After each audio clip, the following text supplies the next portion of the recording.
This episode of the Nerf Herder Council is brought to you by Audible.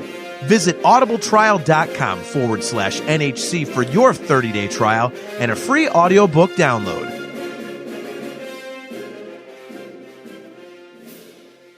I'm Kevin Thompson. I'm Chubray from Return of the Jedi. You're listening to the Nerf Herder Council.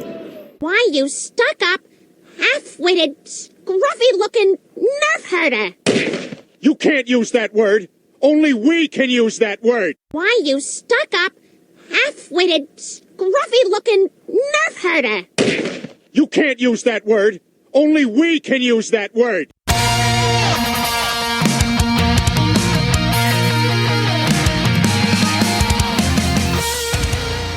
You're tuned in to the Nerf Herder Council, your source for Star Wars opinion, conversation, and debate. Featuring your hosts, JT. Stormtrooper armor deflects everything except Orback hooves. They're like a horse version of Thomas the Tank Engine. AJ. Yeah, Rebels is a lot like our show, where we think we have a good idea and then it just fails in execution. Steve. The vacuum of space does crazy things to your beehole out there, man. On this episode, we discuss the Mandalorian seamlessly combining and expanding lore in the Star Wars universe, plus come up with a plausible explanation for the Stormtroopers' lack of accuracy. Strap in and get ready. This is the Nerf Herder Council.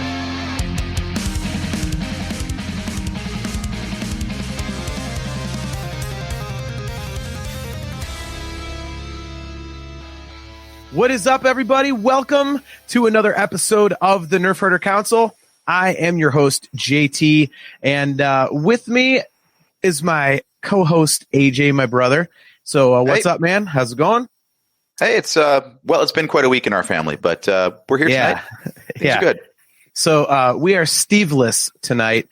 A lot of you guys may know that,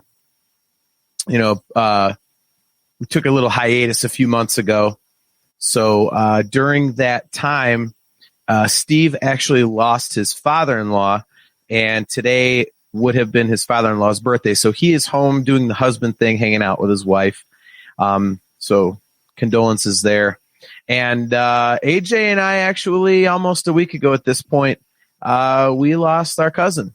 He was only 43, so he's right between ages between me and AJ here. So pretty sad. It was sudden and really out of nowhere. So kind of a little bit of sadness to start out the show, but in darkness there is light, and he had a couple massive Lego sets. He had the Ultimate Collector Series TIE Fighter, which apparently is being gifted to AJ. Mm-hmm. And he also had the Ultimate Collector Series Millennium Falcon, which is being gifted to me. So we got some Legos out of it, so at least there's one positive. So if there could be a positive to it, I suppose, But yeah, it's funny. I actually got two sets out of the deal. The deal, it's a tragedy. I'm sorry. Yeah. My cousin croaked and I got terrible some stuff, so let me tell you. I really wish this wasn't live because that's horrible, and I really would like to take that out. Now, Marty he was a big fan of Lego Technic as well. Like, that was his thing. So, like, we would have phone calls back and forth, and we would talk Lego. But he was always building the Technic stuff, right? Yeah. I guess he was halfway through. It's funny. You got the most expensive standard Lego set ever made, the $800 Falcon. Yep. Just last year, or this year actually, maybe, they came out with a Lamborghini Technic set that is, I think, the most expensive Technic set they've ever produced. Really? He was halfway through building that when he passed. Huh. So that's coming to me. So my first ever Technic set is going to be the biggest, most complicated, expensive thing they've ever come up with. So, well, so yeah, that's going to be my featured centerpiece, because like he built some of it and then I'll build the rest, and it'll be cool. Yeah, I have to find space to display this Falcon because I have to rebuild the one that you got me, and this one is 50% bigger. So, and I had a hard time displaying that other one. So, a little bit of sadness for AJ and I. We loved our cousin very much, and we were all very close. And it sucks, 43 years old. So, hope to see him again someday. So, and obviously with the Lego sets, he was also a Star Wars fan. So yeah, very much so. The fandom is a little bit weaker today. Yes, agreed. So, well, why don't we get into some actual Star Wars talk here? And I'll just start it off here. I would just like to say that you are an idiot. I have called you an idiot many times. Wait, are we back on the Boba Fett thing again? We are always going to be on the Boba Fett thing because he's awesome. He's always been awesome, and now he's even more awesome. You are wrong, baby.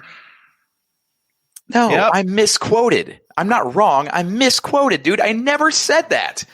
I never said Boba Fett sucked. Yes, you did. What I said was you said he was overrated. You said he was overrated, and you didn't understand why he was that cool. I thought with two of us on the show, it would be a lot harder to get cut off, but no, my point was that the mystery was what made him cool. So the more Boba Fett stories they were telling us, the less cool he was becoming, because he was just a character then. He wasn't like the mysterious one that no one knew anything about. That's what I said.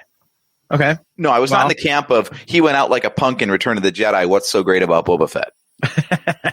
Yeah, I remember you were saying it was overrated when we had our favorite characters episode, and you were kind of anti-Boba. So okay. Well, yeah, that was the whole theme of that was overrated. That doesn't mean he's a bad character. It just means that for the hype he's received, I don't think it was deserved. Well, there's a difference. And now you're wrong, because now we've seen because of stories that were written in the years since we did that episode. Yes. Sorry, I'll have to look into the future next time with my time machine and make sure my picks are future proofed. What the hell are you doing, man? Yeah, I think we all knew that he was coming back in the season, but to see him like that was pretty incredible. I think it's like that's it's kind of like at the end of Rogue One where Vader's just destroying everybody. That's the Vader that everyone wanted to see, and now you got Boba Fett basically doing the same thing. I mean, we've never really seen Stormtrooper armor shatter before, so you see that, and he's just wiping the desert with these guys, and it was awesome. I mean, did you? I don't know about you, but as soon as you see Slave One fly across the screen, I was like, yes. So, yeah. and now just waiting to see if they ever catch flack for not explaining where was the Slave One the whole time and how to get out of the Sarlacc and all this stuff. So I was wondering if we were going to get into this, because there is some stuff that does not really make sense. Well, I kind of look at it like this. It's like, one of the things that, I was very vocal about enjoying about Solo and The Rise of Skywalker is that they explain things quickly or not at all. It's just there. Like Palpatine's back. How? He's back. It's like, okay, cool. You don't have to dwell on that a ton. Like, we talked about, I think it was on the last episode about, the stuff in Solo, like the DL-44. They explained that in a quick second. And, and I think that, doing it this way is cool for the Mandalorian too. He's out of the Sarlacc and he's got Slave One. Let's move on. It's just cool. But there's stuff that just doesn't make sense about that. Like, okay, so he goes all the way to Tython to confront Mando about the armor when he was on Tatooine the whole time and could have just gone to Cobb Vanth. Huh? Why you gotta ruin things? Look, this is the problem. If you're going to connect the dots and paint in every corner, then anytime you don't, it's going to stick out. No, but wait a minute. No, because he didn't know that Cobb Vanth had the armor. He saw them out in the desert. Cobb Vanth had the armor. And then remember, Mando took it. So he may not have known that Cobb Vanth had it. That is so simple. And no one, I've read so many articles and YouTube videos of people going like, this doesn't make sense. And then I was like, shit, it doesn't make sense. Yeah, it does. Like you just said, maybe he just found out about it by watching Cobb Vanth wearing it with Mando in the season premiere. He's just wandering around the desert looking for something to eat. And he looks over a ridge. He's like, oh man, look at that. Wait, holy crap. Is that my armor? Wow. So it's like when someone steals your TV or something or your bike out of your garage, and then like 3 or 4 years later, you're just like driving around and you're like, God damn it, that's my bike. Like, right. No, so apparently he never lost his ship, which is awesome, but yeah. Okay, there are still questions, and these aren't Mandalorian show related questions. These are like more, if I had paid attention to Aftermath, more questions. Okay. So obviously he got out of the Sarlacc. Yes, we know We're that. going to assume he was wearing the armor when he did. Well, yeah, or else how would it have gotten out of the Sarlacc? Okay, so he lost the armor after getting out of the Sarlacc. Maybe he took it off or something. I'm not saying these are problems or plot holes. I'm just saying I don't think we've gotten that piece of the puzzle put in yet. Yeah. Because it is kind of weird to like, okay, so he survived the Sarlacc probably because he had his armor and Beskar's awesome. Yeah. But then something happened after that he lost it. And he didn't know who to go after the trail went cold. Like, that's weird. Maybe it was way too hot wearing it in the desert constantly because he was stranded. There's rumors that they're going to do a prequel. Like between Return of the Jedi and Mandalorian Boba Fett miniseries. So maybe we'll see that. It's just that could actually be like the beginning of it. It's him clawing out of the Sarlacc and then like the Jawas just like boost him or something, you know? It's just 2 seasons of him climbing out. He keeps falling back in. Like it's like Pinky in the Brain. Like, what are we going to do tonight, Boba? The same thing we do every night. I don't know. What's your name again? Yeah. Other half digested guy. Pirate? What? Yeah. Weak weight. Same thing we do every night. Pirate. Try to call out of the Sarlacc. Total Pinky in the Brain moment, right? Noff. Oh man. So if you guys are watching, if you guys would like to interact with us and be a part of the show, tune into our Facebook page or our YouTube channel. You can comment live there and we'll be able to see your comments and bring you up and bring you into the discussion. So, I think you brought up some interesting points earlier in the week, and, Boba Fett kind of, is a good place to start. And it's, we should probably go back one episode because doing this bi-weekly means we got 2 chapters to discuss. Well, the fact that Boba even showed up on the planet, we didn't get to the planet until it was name dropped in the last episode. Yeah. With Ahsoka Tano. Yeah. Mm-hmm. That was, I don't really want to turn this into just like a review of The Mandalorian, but it was really weird kind of say, what's up, Craig? It was really weird seeing Ahsoka in live action. It was awesome, but it took me a couple minutes of getting used to it. It's almost like when you saw Alden Ehrenreich as Han Solo. It took a few minutes to kind of like acclimate yourself to like, okay, this is Han Solo now. Like, yeah, this is Ahsoka now. But it was cool though. I gotta admit, I was a little bummed. I didn't think they would, but I thought it would have been cool if they would have like dubbed all of her dialogue with Ashley Eckstein, just to keep the voice consistent between the cartoon and the live action, like they did with Maul. But with all that talking, I knew it was not realistic. Yeah, they probably explain it away. Just she aged, and so the voice deepens or something like that. So, so you're saying it was a little. It took some getting used to for the live action Ahsoka to show up. No, just to get used to it being like a live action Ahsoka that wasn't Ashley Eckstein. Was it a little jarring? Seriously, that of all puns, all right. You write a better one for that name. Come on. I'm not even going there because I have a show to run. I can't be sitting here thinking about Star Wars puns. All right, seriously. But no, they did change her look up a little bit just because. The cartoon model really wouldn't have worked in live action. Yeah. She would have absolutely cut off those Leku like in a second if they were as long as they were in Rebels. Yeah, right. One spin and she's like, ah! There were a couple times even with her cloak. I was looking at it like, that lightsaber would have gone straight through that thing if that was a practical prop. Yeah, right. Flowing clothes and lightsabers don't really mix. Yep. Speaking of clothes and lightsabers, like I did not know that Beskar was also lightsaber proof. Yeah, that's new. I was not aware of that. So that was kind of interesting. it That's kind like of the makes first job of any new Star Wars story. If you're gonna put lightsabers in a story, you have to have some plot device that blocks lightsabers. Like how many video games are like, wait, the stormtroopers have a new kind of armor, or they have a riot baton, or whatever, the electro vibro something, huh? Electro vibro something, yeah. 18 new troopers, 14 different kinds of new weapons. Mm-hmm. That was an awesome episode, and of course, the whole "where's your boss" or whatever she says, and you're going, all right, so who's the boss? Like who's the guy in charge? And then when she drops drops Thrawn's name, I was like, oh man, like so, and it was very kind of Shogun-esque, I guess. That little that little shootout at the end was awesome. Dude, it's so weird. I know we talked about it before, but this show just doesn't seem like it can get it wrong. There's like every episode you come out of it going, even the episodes you kind of figure like you may not have liked them as much. You're kind of like, oh my God, that was awesome. And this season just continues to get better and better.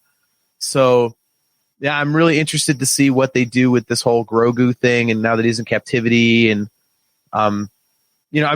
it's a good thing that they announced a third season already because there is so much stuff that they have to explain.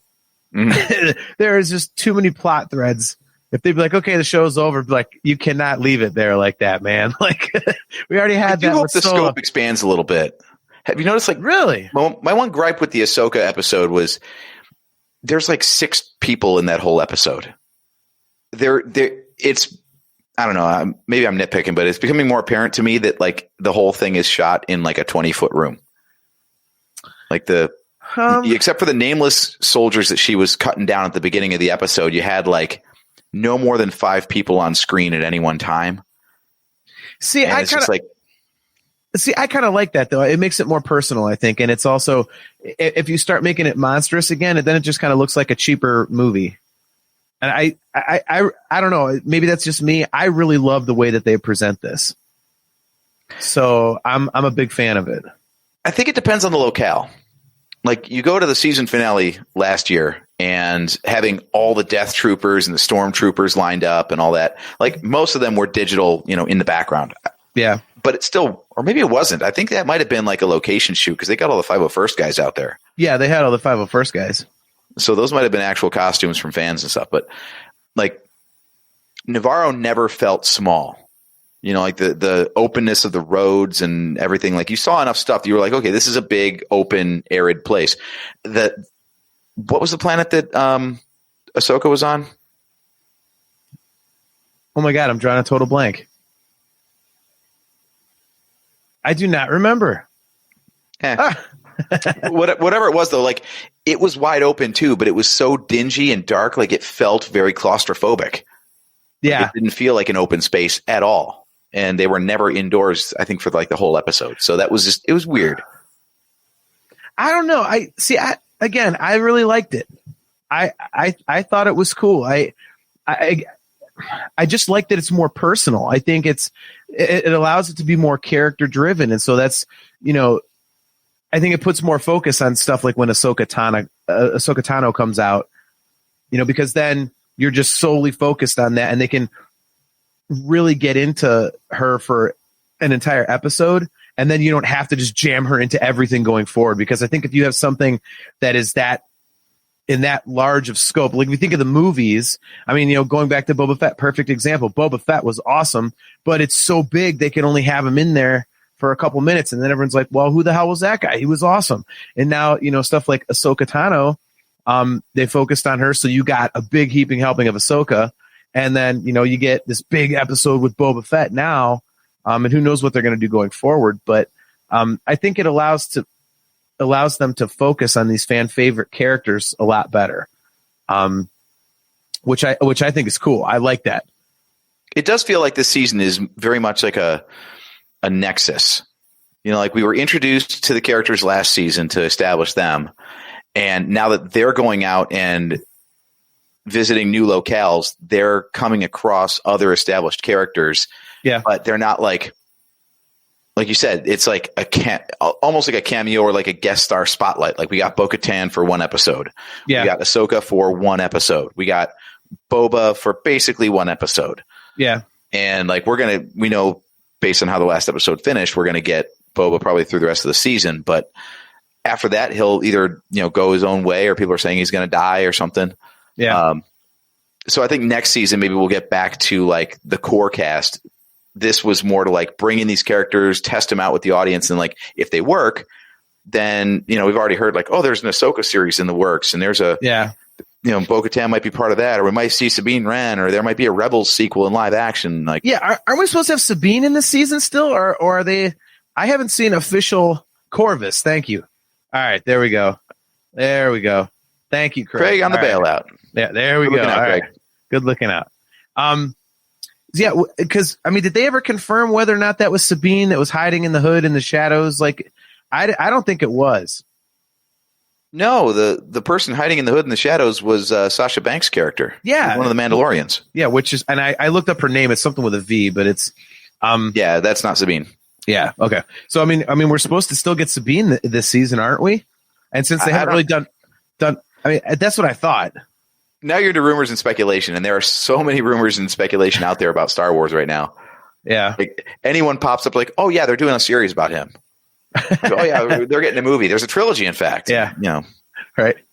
So yeah, no, I think you and I were texting, and I think you brought up some interesting stuff, outside of just kind of giving our Mando review. You had asked the question, is Mandalorian better when it's telling its own story or connecting other stories? And I thought that was a really interesting thing to talk about, because I think it's kind of both. Because I don't know how you feel about this, but I find myself really interested in the story of the Mandalorian and these new characters and what's going on. But yet when they bring stuff like Boba Fett in, or Ahsoka Tano, or the Darksaber, all these different canonical things, I love when they do that too. So where do you stand on it? Because I think they're both pretty equal, at least for me. I think it goes based on the episode. Like, okay, the Bo-Katan episode for me, it didn't work. It felt like Mando was pushed to the side, and it was more like a live action Clone Wars episode that just happened to have Din Djarin in it. So I didn't like that. Okay. He took a back seat in his own series. But the Ahsoka episode, the latest one, those felt a lot more like, okay, this is the Mandalorian, and then here's a character we already know also in it. Yeah. So I think it can work either way, but I don't want this to be the formula going forward, where it's always like just, character spotlight of the week, and the only through line is that, the Mandalorian's in it. Yeah. Thankfully, I think they've done a good job of that, because I know that we talked about the fact that we were kind of nervous about that happening. Them like these legacy characters kind of overshadowing things, and I think they've done a really good job of that not happening. Even to the point where it's funny. As much as everybody loves Boba Fett, like, you didn't really need him in the show. So I think the show, had he never shown up, I think it still would have been, people would have been, thinking the show's incredible. And yet here he is, just making it even better. So I think that in a nutshell is, kind of where I stand. It's, is it necessary? No. But is it awesome? Yeah. And do I like the stuff outside of the legacy characters? Yeah. And I'm with you, though. I'm glad that it hasn't become something where it's just, kind of like how people were more focused in the sequel trilogy on like Han, Luke, and Leia, and they just couldn't get over the fact that there were new characters. I like that they haven't done that. So, yeah, I think that's a testament to the writing on the show, because I was the same way. Like, I was into the story of the new characters for the sequel trilogy, but every time a legacy character showed up, I was way more interested to see what they were up to, in this new time period. Yeah. Whereas like with the Mandalorian, like, I'm so on board with these new characters that like I said, I got annoyed when I saw a character I already recognized pop up, because I'm like, get out of the way. I want to know more about this guy instead. All right. So I just hope they have the writers have the courage to stick to it like that and keep developing Din Djarin's story and Grogu's story, instead of just leaning on the cheap pop of always like bringing in characters that are fan favorites, Yeah. I think they're setting it up to be its own type of story. It almost, to me, feels like they're kind of using what already exists in canon. I think they're using that as a springboard because there's so much that hasn't been explained, at least in a television format or a movie format, between Return of the Jedi and The Force Awakens, that I think, using the whole Thrawn angle, and now you got Grogu, which is okay. How does Yoda play into this, if at all? How did he survive Order 66? They're kind of using those as kind of the anchor to get people interested in, what's going on. And then they're going to tell their own story based off of that, I think, which I have no problem with, because I think if you just start randomly throwing new stuff out there with no grounding in something that people already know, I don't think it would go over as well. I think they did a great job in the first season with that, though. The first season, he looked familiar because we know what a Mandalorian looks like. And there was enough visual tie-ins to go oh, okay, this is definitely set in Star Wars, but they put it out on an unknown planet with completely new characters in a time period that we hadn't explored yet. So they had a clean slate, basically, with only a rough framework to really show the galaxy is that big, and all these things that we're so used to, we expect everybody to know because we saw it happen on the screen in the movies. These characters don't really care or know about it because they're so cut off from the events and the planets that we saw that they can just go about their lives and not even know. How did this guy grow up not knowing what a Jedi is? Doesn't everybody know, at least have heard of the Force or the Jedi? And the answer is no, not when there's tens or hundreds of thousands of planets in the galaxy, Yeah. So that was cool. So the more that they attach it more to the stuff we already know and the canon that's already been established, it's just more baggage for the storytelling to address, Yeah. No, I completely agree with that. I have to admit, it was funny when he didn't know about Jedi. In my mind, I'm thinking, who the hell hadn't heard of the Jedi? But I guess, okay, but then again, in a way, that's one of those things that the Mandalorian is doing so well that other forms of the canon have kind of stumbled at, is that, there's been a lot of people in the fan base that have been saying, well, I'm sick and tired of seeing Jedi this, Jedi that, lightsaber this, lightsaber that, whatever.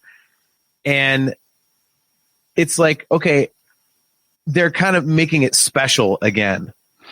They're adding that aura of intrigue, of mystery, oh my God, the universe forgot about the Jedi. So this is a new thing to these people. And so it kind of opens it back up again to being kind of mysterious, rather than, everyone saying, oh, well, there's Jedi everywhere. Well, these people don't know that. So fair point. Yeah. Yeah. So I like the comment that Tyler just had up there on the screen about the sequels, because we've been talking about that on text as well. Yeah. They're talking about M counts, in Baby Grogu. Yep. So we're thinking that's midichlorians, right? Oh, it without a doubt. And we see that these scientists are from Camino, so we're thinking cloning is going on. Yeah. Yeah. Well, and then they say donor at the end of this episode. So, So you think we're seeing the germination of the Snoke project? If it's not, I don't know what else it would be. That being said, it probably is something different,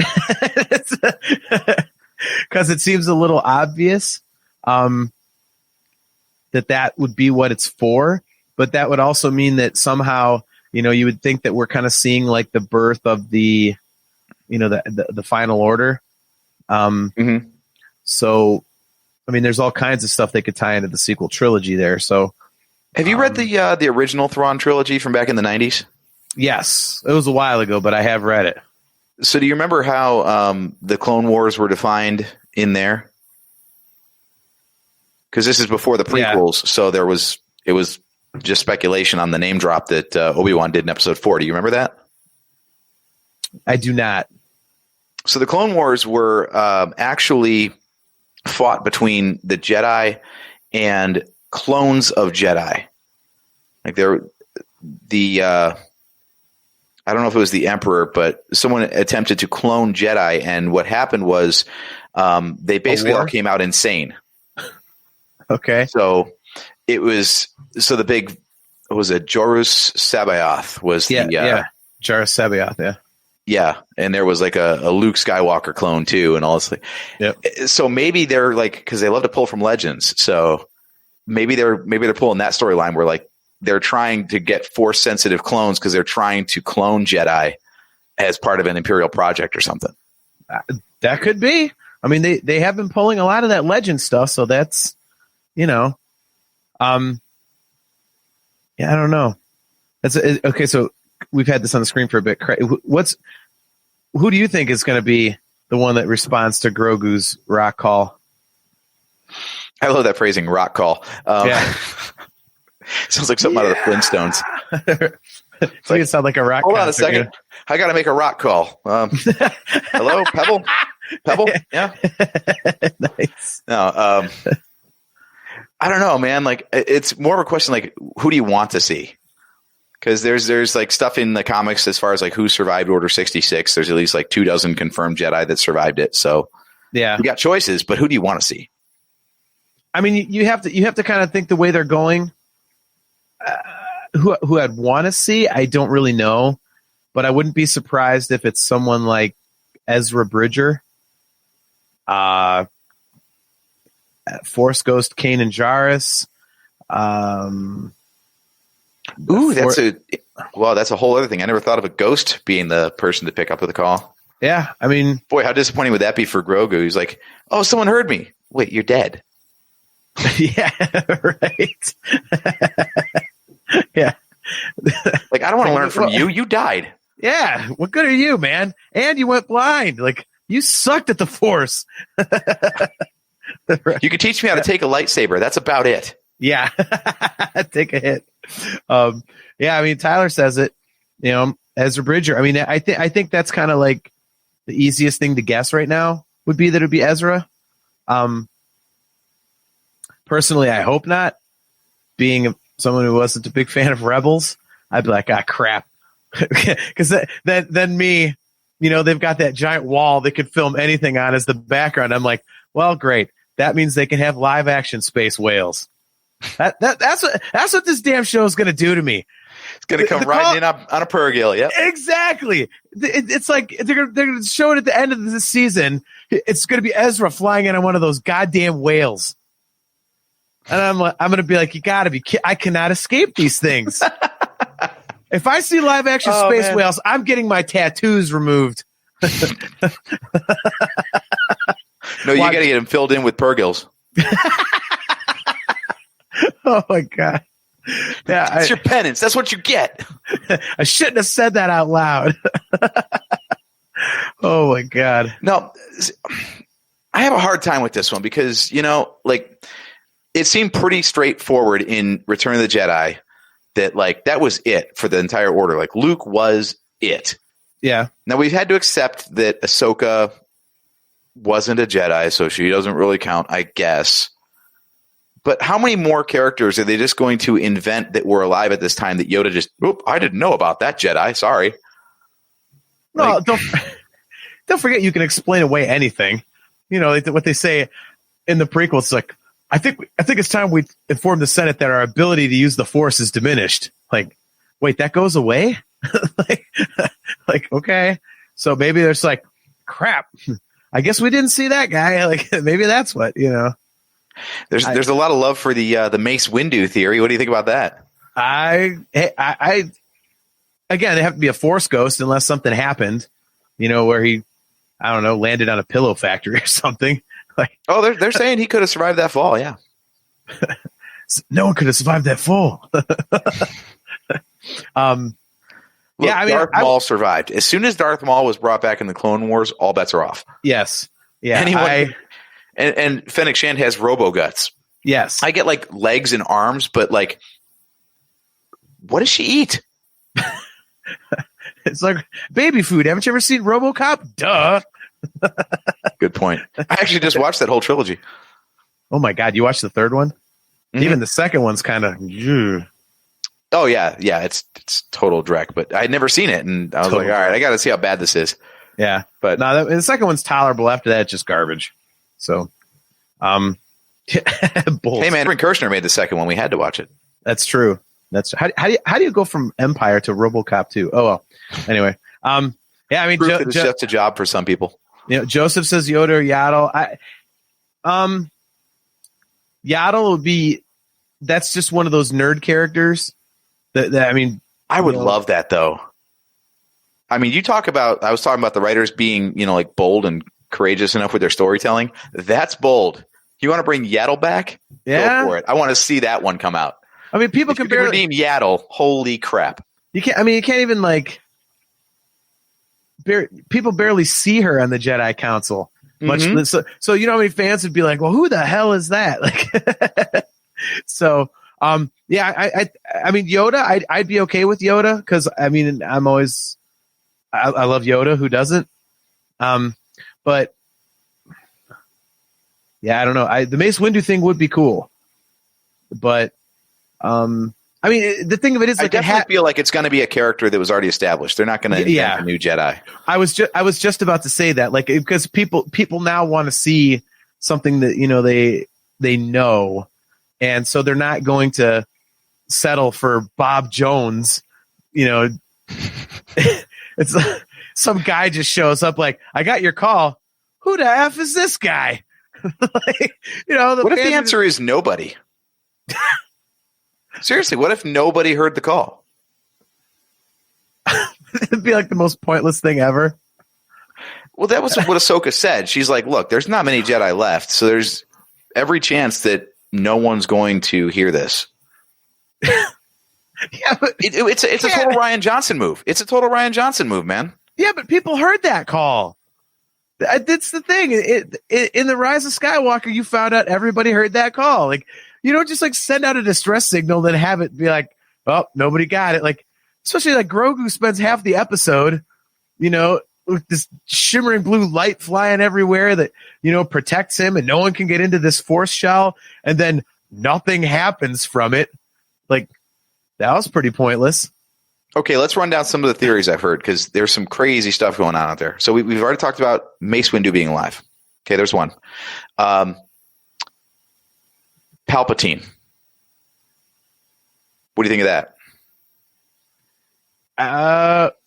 Which means he wouldn't have to necessarily show up in person, but he could be, make his presence felt or something, Okay, well, the reason I would say I would like that is because if they do something to explain more about the Palpatine backstory that people have complained about not being there with the Rise of Skywalker, I would be okay with that. And I think that is a plausible thing for them to be doing because of how they've done the other things with the legacy characters. They've provided explanations for things. You go, oh yeah, that could work that way, and it makes it awesome. So, okay, I think I'd like that. Maybe all this like donor crap, like maybe it's not cloning. Maybe they have the Emperor's body and they're trying to fill him with like force sensitive blood. And that's why they say donor instead of specifically mention cloning. So maybe, and like, I was on my, I'll put this one up here. Luke hears the call and ignores it. Yeah, that would be, everyone's already pissed off enough at Luke. It just shows him fishing on, Achto. And then he goes, grow. Screw that. This goes back to fishing. That's when he cuts himself off from the Force. He's like, I don't want to answer that. Yeah. So we got some fan on fan going on. So Eric says, what if Jar Jar answers the call? Eric, don't you put that evil on us. This is why I love the comment feature, man. Yes. This is exactly what the comment feature is for. Oh, man. So another one that I've heard, Kylo Ren. I'm sorry, Ben Solo at this time. Yeah, I heard that too. But I mean, he's a little.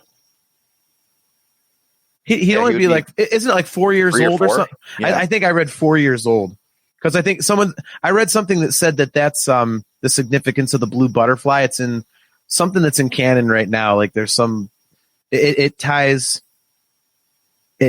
back to Ben Solo somehow. What about Leia? That would be pretty awesome. I wouldn't have a problem with it. Well, but then again, how is she going to do it? Well, yeah, I don't know if they just recast the part or what, but I mean, they're leaning into her being Jedi trained. So this would probably be when she was undergoing her training. So she's probably like reaching deep into the Force and trying to, probe the depths and stuff, test her powers. Yeah. I hadn't actually read that one. I just thought of that. I'm like, that actually could be kind of cool. Yeah. I feel like with all the Force powers and stuff that they ended up giving her in Rise of Skywalker, and that's the tip of the iceberg. I need way more of that story to buy into her, like being able to train Rey. Yeah.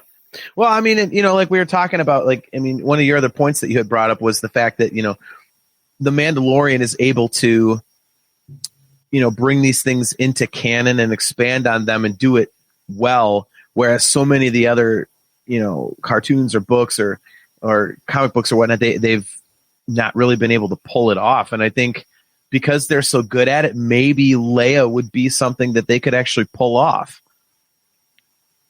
So I feel like that's still like a favorite character of the writers. Oh yeah. Like it was tragic. They couldn't do anything else besides like what they did in Rise of Skywalker, but given enough time to prepare for it, I'm sure that they would like to revisit that character. Yeah. Instead of recasting her, they just have her shot from the back all the time. You never see her face, just the back of her head. Or maybe they do it like Wilson on Home Improvement, where she's always like behind a bush or something.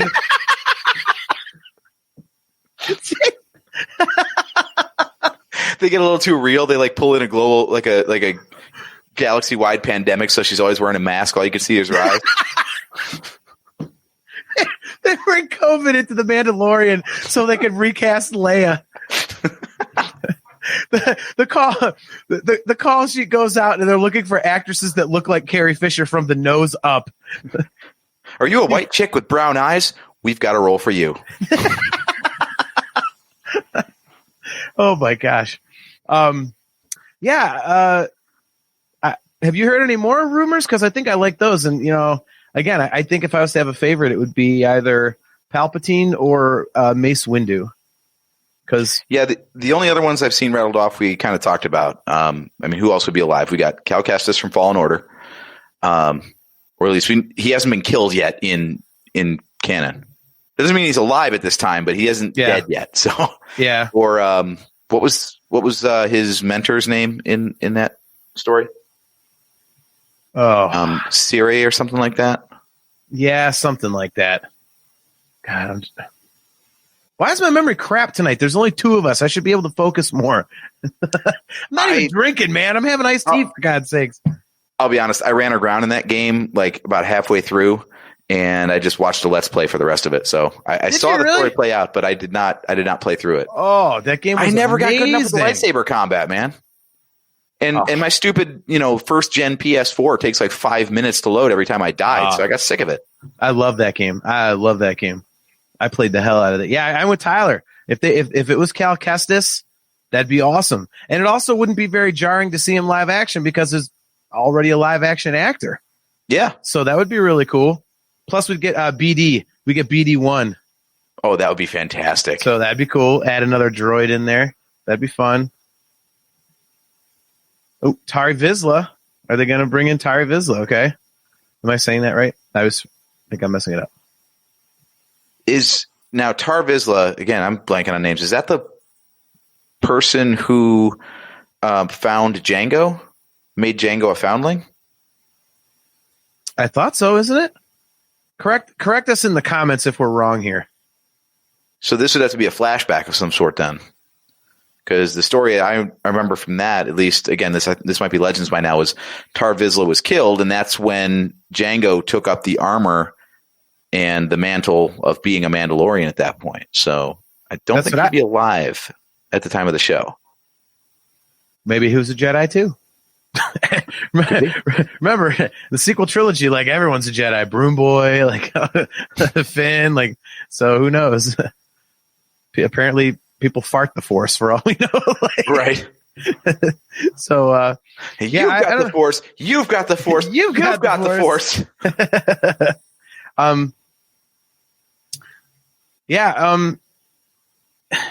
Okay. So there we go. Force sensitive Mando. Okay. Thank you. We know a lot, but sometimes we don't know everything. So Well, that's there we go. The original Dark Saber holder. There we go. Okay. I was going to say, if you know anything about the history between the Mandalorians and the Jedi, the Mandalorians are all very sensitive about the Force. Okay. Well played. Excellent use of wordage. So one of the other things that you had asked about was fan service in the Mandalorian and why it seems to be working so well in the show when people kind of crap on it elsewhere. Yeah, I'd love to know what our commenters think of that, because Solo, everyone said was like pandering, but when anything shows up in Mandalorian, they're like, that's so cool that they included that. You know, we got the troop transport, we got all these characters from animation, we got the pearl in the middle of the crate dragon. Yep. You know, like obvious stuff that is clearly just fan service, and everyone's like, that's awesome. Yeah. But then the DL-44 shows up in Solo, and they're like, "Oh my god, really?" Yeah. See, it's weird because I'm a bad one to answer that question because I love all of it. I have no problem with it, because as I've said, I think they did it really well in Solo. The Rise of Skywalker was basically one big fan service moment the whole time, and I had no problem with that because I felt like I was being acknowledged, like, hey, super fan, here you go. All the things you like about Star Wars. So I didn't mind that. I will say that there's a difference though. I think that the stuff in the Mandalorian, it's not quite as heavy handed, I would say, because it all ties into the story. Like the whole Boba Fett thing is, it's awesome. And of course, it's fan service because so many of us love Boba Fett. But the main character being a Mandalorian, and they've already expanded the lore of Mandalorians themselves. So having Boba Fett a part of it expands that character and also adds to what's there. So it's not just because this one guy's a Mandalorian, this guy's a Mandalorian, they're just going to kick ass. No, it actually means something. So. The Ahsoka Tano thing was brought in to, kind of bridge that gap between, Din Djarin and the kid's got the Force. So what do you do with them? Well, you bring in Ahsoka Tano, and is it fan service to have her there?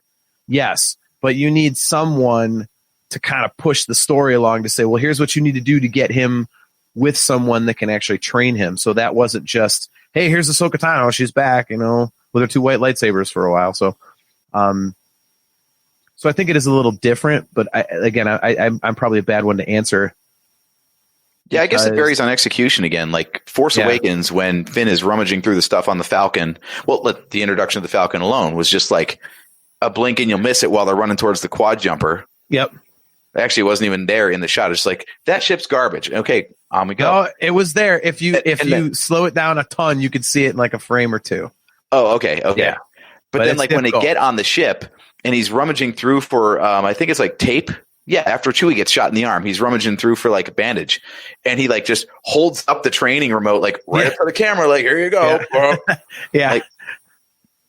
Come on. That was a bit much. Yeah, I remember But you're right. Mandalorian is much more organic. Like what do they call it? The ice cream maker that holds money. The Beskar carrier. Yeah. Yeah, whatever that thing's called. Yeah.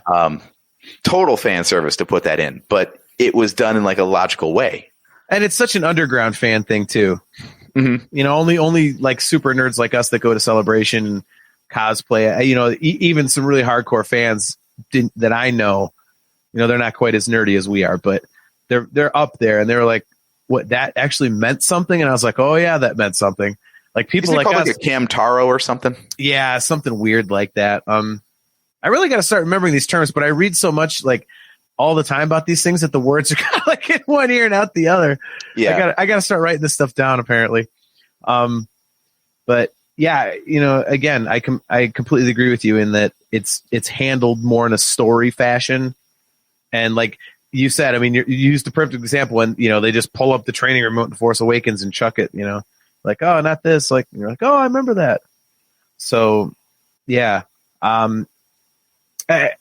See, it's weird because we recently talked about Solo, and I think so many people said we don't need that story, and we don't like this about it, we don't like that about it, and yet once they saw it, I think a lot of people kind of realized, like, okay, we do like to see that kind of fan service. So, yeah, I don't know. To circle back to our last show about what makes Solo great, but yeah, like that whole movie was stuff we didn't need, but it was very fun to get anyway.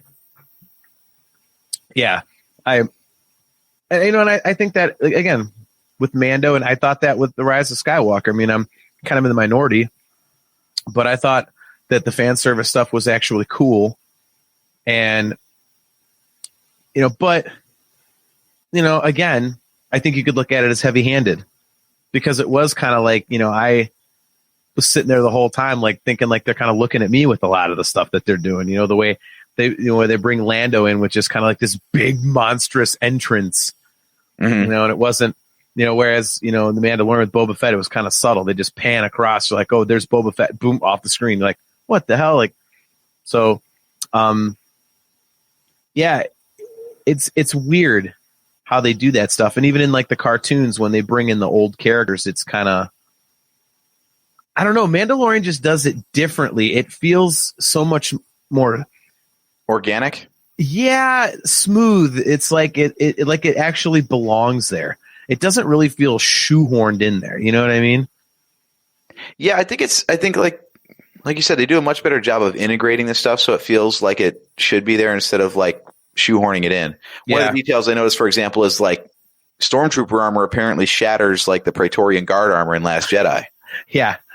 I've noticed that happening a bunch. And I'm like, I don't know why they would do that, why they would even have to, because those two factions aren't like the same, but I like it. Like it's a little bit of connective tissue there that says these two things are at least somewhat similar because they behave the same way. Yeah. They're not recreating the lightsaber fight against the guards from Last Jedi or anything to like pander, but they're at least saying that these two things are similar, so they belong in the same universe, Yeah. Yeah. Or like the astromech that was the lava boat. Paddler or whatever. Yeah. And then the thing's got arms and legs. Like, all right, okay, that was unexpected. Yeah. Well, I mean, and like, to your point, that's that perfect example of fan service that feels natural and isn't just like shoehorned in there. You're like, look, it's an R2 unit. And then you just kind of move on from it. It's that little slight wink and nod instead of it just being like smashed in your face. So, which I think, the main character himself was kind of like smashing it in your face. Like, we know you love Boba Fett, so here's a whole show about a guy who looks like Boba Fett. Like, yeah, that's the amazing thing is like they made a whole show about a guy that looks like Boba Fett, but very quickly was established. Even he was a bounty hunter, a ruthless bounty hunter in Mandalorian armor, and never was I like, oh well, this is just a better version of Boba Fett. Like it was clear from the start that he was not Boba Fett. Yep. Yeah, even though he totally was Boba Fett. Like, right down to the damn rifle from the holiday special. Come on. Yeah. Well, even that's a perfect example right there. It's an Easter egg of a thing, but like they made it do something cool in the show, and it just seems like it belongs. When is Boba going to ask Mando for his gun back, too? I didn't just want my armor. I wanted my rifle, too. Dude, how great is it just hearing Tamora Morrison? I know. Dude, knee rockets. Knee rockets, man. We got whistling birds and knee rockets. I never even knew the knee rockets were a thing, but apparently it was established in some sort of like book, some like cross sections book that he's always had them, and we just never saw them. Yeah. Okay. When he did that, I was like, again, this show just has so many moments where I'm like, oh yeah. It's like the one thing that I didn't know, though, the thing I learned in this episode was I didn't think that Boba Fett's armor was Django's armor. I didn't either. I thought the same thing. Like I thought we'd looked at this before, and there were like design differences that made it like basically impossible. Yeah, but I guess not. So well, apparently there's spray paint in a galaxy far, far away. Like, so who knew? But no dent pullers. Yeah, he's been rocking that stupid dent in his helmet for like how long now? He's just lazy. He thinks it earns him street cred. Get some chicks. Chicks think he's all hardcore because he's all dented up and stuff. I was fighting a gundock. Yeah. I tore this gun back apart, and he effed up my helmet. I'm leaving it alone. Dude, anything that guy says, I'm totally on board with. Like, Right. you remember him back in Battlefront 2 for PlayStation 2? Voicing the clones in the campaign? Yeah. God, that was so good. That was a great game. I missed That guy game. can just say anything, and it's awesome. Pack your things. We're leaving. You got to be able to do that New Zealand accent, man. It helps. Yeah, I don't have the Kiwi. You've got that. I only have a little bit of it because I have a friend who's from New Zealand, so he talks like this. So I got a little bit. I was supposed to even go talk to Tim Morrison at Celebration, tell him my bro and my band is Ngapui. So I I had to learn how to say it. But So would it be cool or too pandering to the fans if they give him like a clone line to say as Boba Fett? well, I mean, they already gave me They the mow Django down a bunch line. of they mow down like a ton of troopers or something because all these troopers are dead. Yeah, well, these troopers did it. Oh yeah, that would be. But then it's move to the west instead of the east. It's changed the direction. He's just a simple man making his way in the galaxy. Exactly. I mean, they already did that. Yeah. So, they were probably like, everyone hates Attack of the Clones. No one's going to remember that he said this. So they pulled the line out. Dude, how much more messed up is that now, knowing that he's got his dad's helmet? So like, he watched his dad get beheaded, and we've never really been clear on whether or not the head was still in the helmet when he held it up. Like, I want that special edition where the head just goes like. I was just about to say that. He's sitting there holding it, that just goes thump in the sand. You're like, ew. Yeah. He's trying to have a moment. He's like, yeah. Thing just rolls over. The nose is leaning on his foot. Yeah, how do you clean your father's blood out of his own helmet? Mm-hmm. That's going to be one of the stories they'll tell in the third season of The Mandalorian. I don't know. He doesn't pull dents and he doesn't repaint the thing. So God, it's probably still got his dad's like snot and everything in there. He probably sneezed in there a bunch. There's like hair. Oh, God. That helmet is a super spreader event in and of itself. Oh my God. That's so disgusting. Maybe he's got that voice because he's also a smoker, so it just like reeks of tobacco in there too. Yeah, he had a normal voice, and then he didn't clean out the helmet properly. He's got all this mung on his vocal cords. Ugh. Hi, my name is Django Fett. 3 years later. Hi, my name is Django Fett. How do we get on these stupid ass topics? I swear. Hey man, he was found by Death Watch, so maybe they sell death sticks. True. So Chris Sobolewski wants to know: do we know how Django got his armor? So Not officially. Yeah. Not officially. Apparently it was like in the chain code that was shown on screen. So that was where the name drop came of whoever found Django and made him a foundling. But yeah. Mm-hmm. Yeah, that was the legend story is the closest thing where whoever Django was found by died in battle. And I think it was someone, I think it was a Vizsla who found him. And yeah, and then he took over the armor when whoever found him was killed.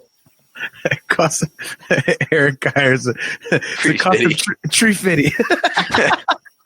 Nice, that's awesome. Tree fitty. Yeah, what if whoever Django got it off of got his head cut off? So Django has to just shake this decapitated head out of it, and then Boba has to shake his dad's head out of it. Like, that thing is just. They gotta have a chin strap in that thing. It's like a football helmet. Why hasn't anyone? Look, if I was Boba, what I would do to make that armor my own was I would have invented a damn scarf out of Beskar. I would have, I mean, if Beskar blocks lightsabers, make it go around your neck. That's the only way to kill any of the Mandalorians. You have to decapitate them. Otherwise, it ain't happening.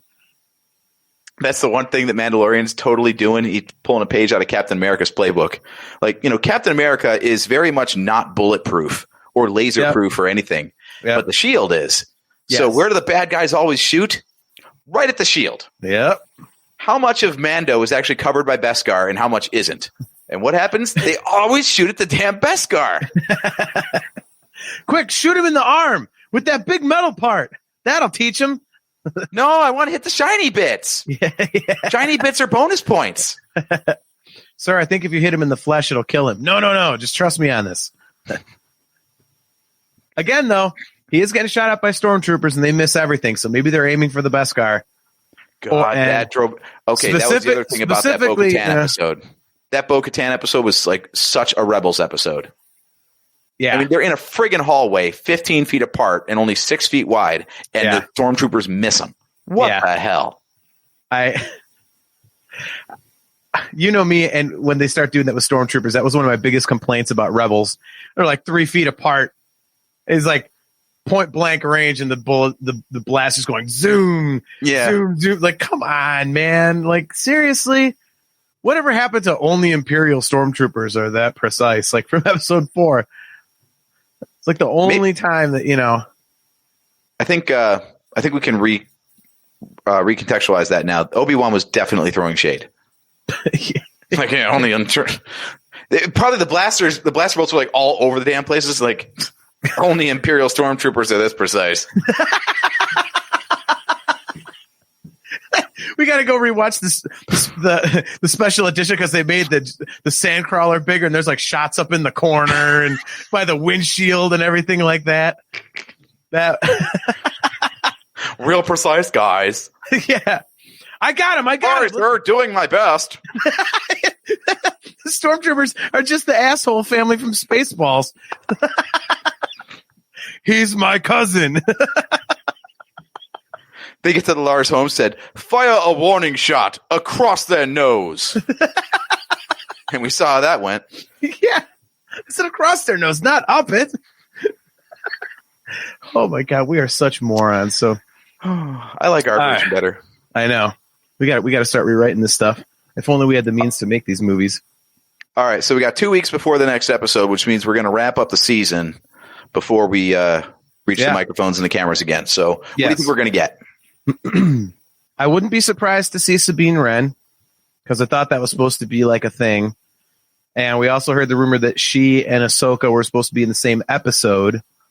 So maybe we'll get more Ahsoka and Sabine, but I don't know so much about that because they're going so Empire centric and Darksaber centric now. I think with Grogu being held captive now, that I think that's pretty much going to be the focus, and Mando has to find a way to go get him. So I don't know how you're going to bring those two back in, but yeah, I think you definitely have to have. We've got at least 4 people in the posse. We've got Mando, Cara Dune, Fennec Shand, and Boba, and apparently we're going to get Bill Burr's character. Yeah, with Mayfeld. Yeah, Mayfeld. Thank you.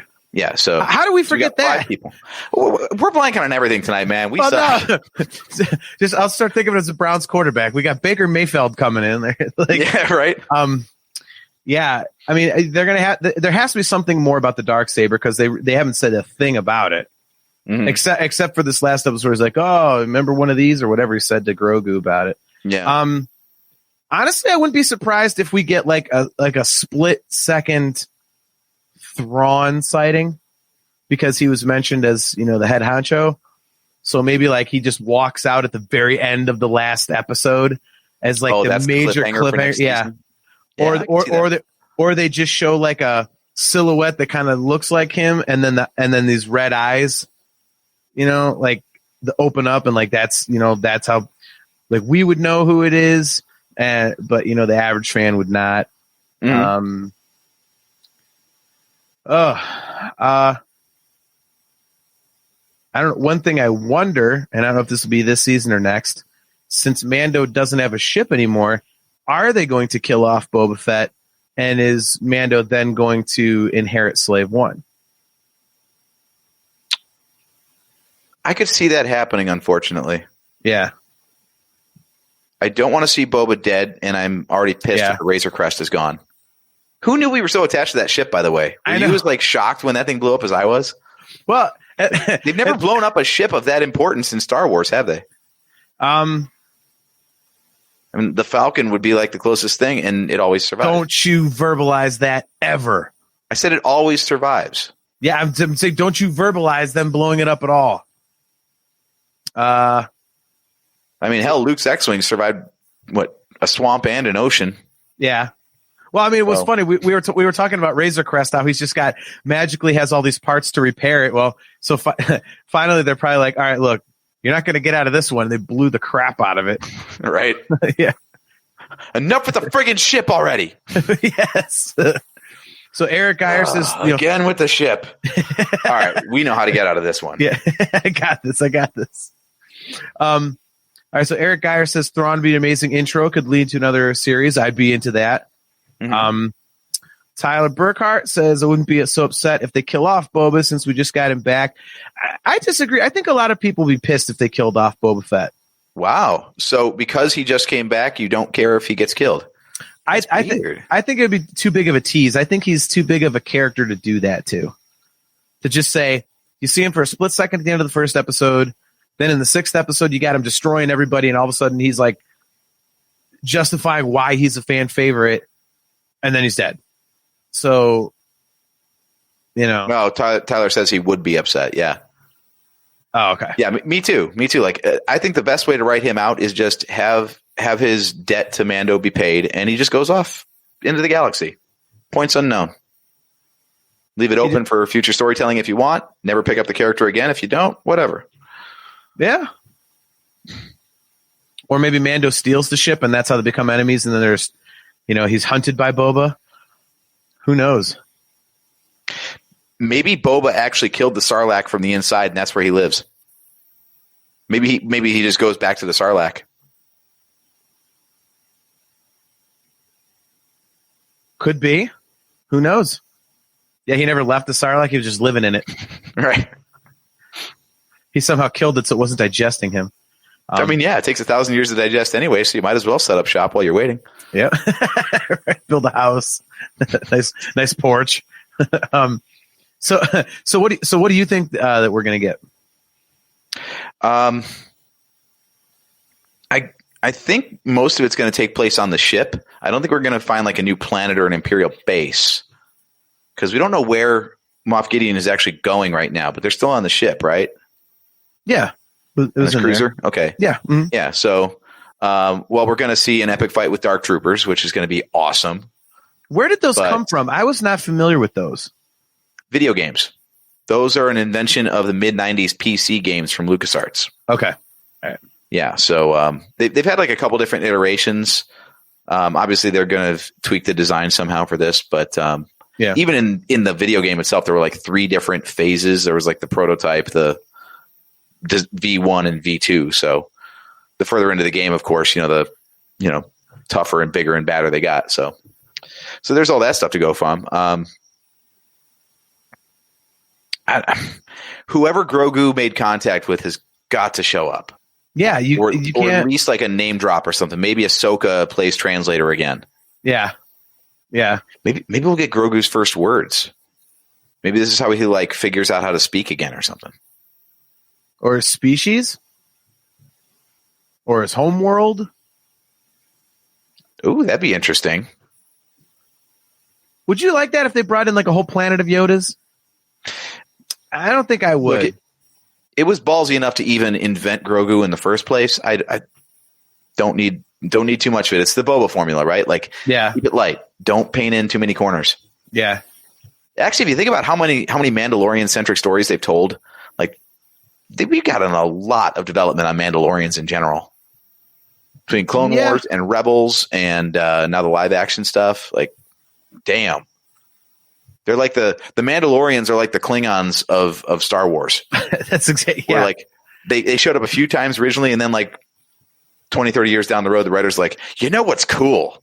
You know what the fans love? You know what the fans just love? Well, I mean, it speaks to the popularity of Boba Fett.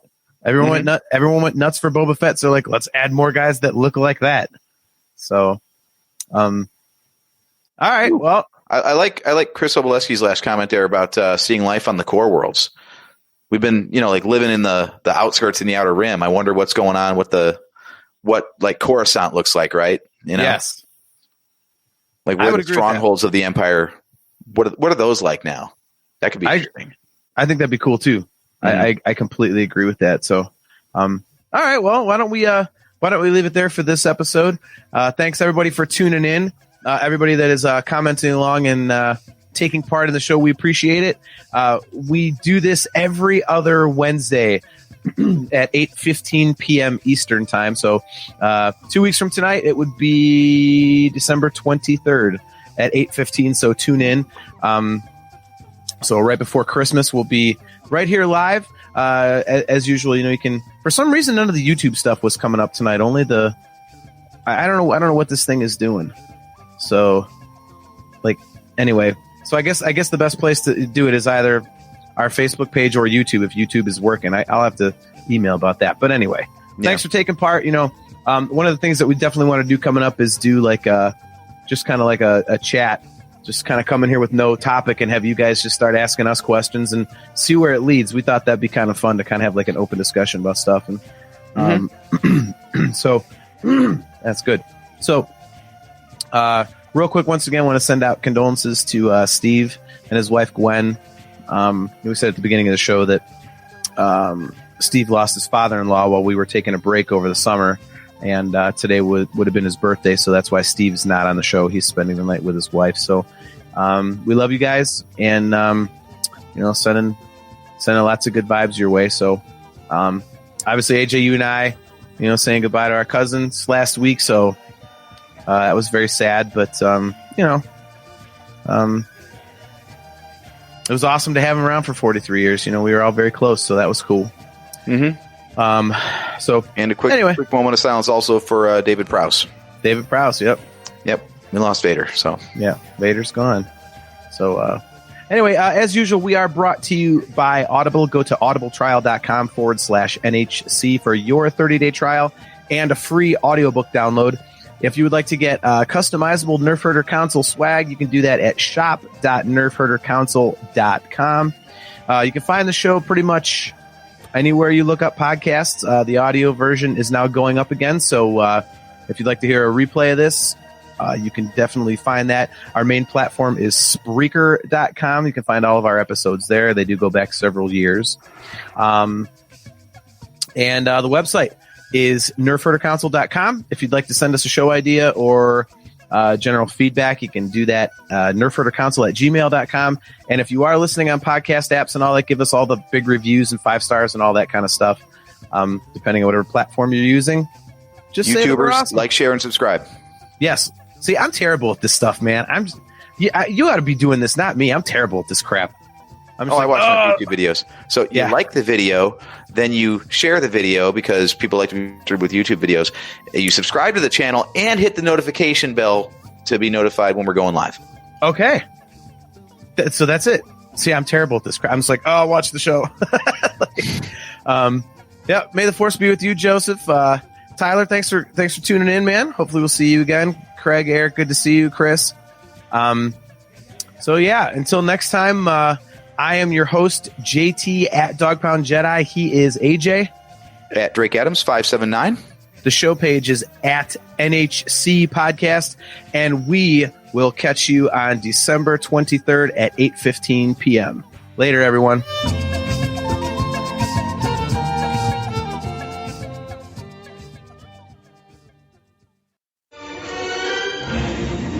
Bucket of bolts is never gonna get us past that blockade. This bucket's got a few surprises left in her. Plus, me and Chewie are on it. Ain't that right, Chewie? Hell yeah, you my Nerf herder. You my Nerf herder.